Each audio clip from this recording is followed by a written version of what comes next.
The film is set in the year 2007 with the Iraq War coming to an end.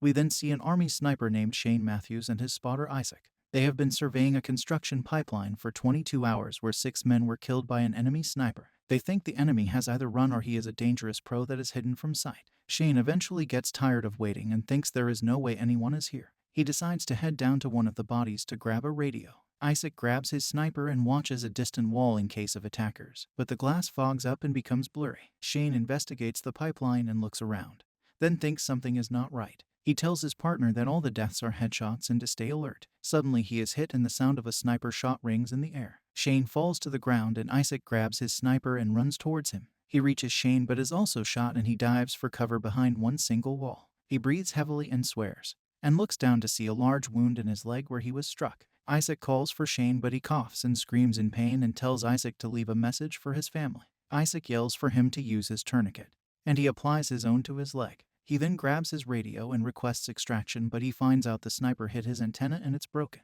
Shane lays in the sand and looks out in the distance then says he thinks he has a shot if Isaac can locate the sniper. Isaac pulls open a hole in the wall and sticks his telescope in the crack. He peers into it and tells Shane he has eyes on him, but Shane does not respond and lays motionless in the sand. Isaac wraps the wound with gauze then begins to lose consciousness. He wakes to the sound of his radio and someone requesting him to come in. He quickly responds and tells the voice he is pinned down and requesting a medical evacuation. The voice requests his position then tells him to stand by, and Isaac calls for Shane telling him they're going home soon. A bit later Isaac radios back in but realizes something seems off with the person he's talking to. He questions him but he is able to answer all his questions. Isaac then hears the man running through the radio and he is asked to stand and fire straight into the air. Isaac does not comply then questions the radio man about his accent. Finally, the voice reveals the truth and Isaac learns he is talking to the enemy Iraqi sniper that has shot him. He was using the American radio frequency and pretending to be a captain. The sniper is now aware of Isaac's location behind the wall. He then goes on to taunt him and says he's going to take Shane's face off, and Isaac questions what it is he wants.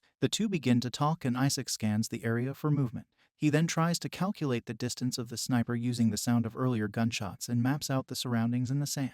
Isaac tells the Iraqi that the war is already over and he responds saying it definitely isn't over for you. Isaac then notices another radio near the body of a soldier killed in the pipeline attack. As he crawls towards it, the Iraqi reveals he has been listening to them for a while and threatens to shoot Shane in the face if he doesn't talk with him. He wants to learn more about the others and what they do. He then tells Isaac that he knows he shot his water bottle and antenna, and he is dehydrated and unable to call for backup. Isaac is surprised and says no sniper is that accurate, but the Iraqi shocks him by telling Isaac exactly where his knee wound is. He even knows which vein it hit and says he will bleed out by nightfall. Isaac then gives up on the extra radio and lays behind the wall. He scans the surroundings again as the enemy sniper tells him the Americans are the real terrorists in the war. As they talk, Isaac views a trash pile and realizes the sniper must be inside of it. He asks him if he is someone named Juba, who is a feared Iraqi sniper with 35 confirmed kills. The enemy neither confirms nor denies, but continues to question Isaac and mess with his head. He threatens what he is going to do to him once he dies, and says he will remove his lying American tongue.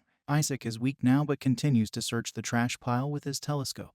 He then holds up a stick with his helmet on it to try and bait out a shot. But the Iraqi knows it is fake and laughs as the helmet falls over the wall. Isaac is completely defeated now but uses his last bit of strength to make a run for the dead soldier's radio. He manages to grab the radio in a backpack. Then he sprints back to the wall as the sniper fires multiple shots at him. Parts of the wall collapse as Isaac drinks water and eats some Skittles he found. Now behind the wall, he tinkers with the radio but discovers it is dead. And the Iraqi says he already knew this. The enemy taunts him some more but the radio cuts in and out as he speaks. Isaac looks up and realizes Shane is still alive and signaling this through hitting the radio. Shane hears the enemy speak and scans the area using a reflection. Isaac is happy he is alive and screams at him that the sniper is in the trash. He then tries to distract the Iraqi while Shane slowly goes to grab his gun. Shane eventually gets close and finally grabs his weapon. He puts one hand on it then holds still while the enemy watches through his scope. He mounts the weapon as Isaac fires into the air as a distraction. Shane shoots 4 times into the trash but misses and is shot in the arm. Isaac screams at the Iraqi sniper to let him live. Shane tries to crawl to Isaac but as he gets close, one more shot is fired and he is killed for good. Isaac cries and says he just wants to go home, but the Iraqi says that is not true because the war is over and he's still here. Isaac then reveals he is still here for a fellow soldier named Dean, who he accidentally killed during a firefight. He cries as he says he lied to everyone about his death, and that is why he cannot go home and face Dean's family and others. Suddenly, he hears movement from the Iraqi's radio and wonders what is going on. Isaac then crawls back to the broken radio on the ground and hears voices talking. He hears the actual captain call in and ask about their position. He tries to respond, but Isaac hears someone else reply. He realizes it is the Iraqi pretending to be an American again. Isaac screams and tries to reveal what is happening, but the radio is still broken and he can only hear, not speak with it. The Iraqi uses a fake accent and requests an ETA for backup, and the captain says it will be an hour and 20 minutes. Isaac realizes the Iraqi has been doing this many times, and he calls for backup, then ambushes them from his hidden sniper location. He can't believe this is happening and passes out from exhaustion and dehydration. Later, night falls and Isaac wakes up to hear an approaching helicopter, and the Iraqi has gone completely silent. Isaac ties a stick to some rope and manages to retrieve Shane's sniper from his body. He opens the clip and finds he only has one bullet remaining, so he'll need to make it count. He crawls back behind the wall and sees two helicopters in the distance. Isaac tells himself he's not afraid to die, then pushes over the wall and aims the weapon at the trash pile. The Iraqi zooms in on him with his own sniper but can't see him because of the dust. The two helicopters are now getting close, so the Iraqi fires randomly at Isaac.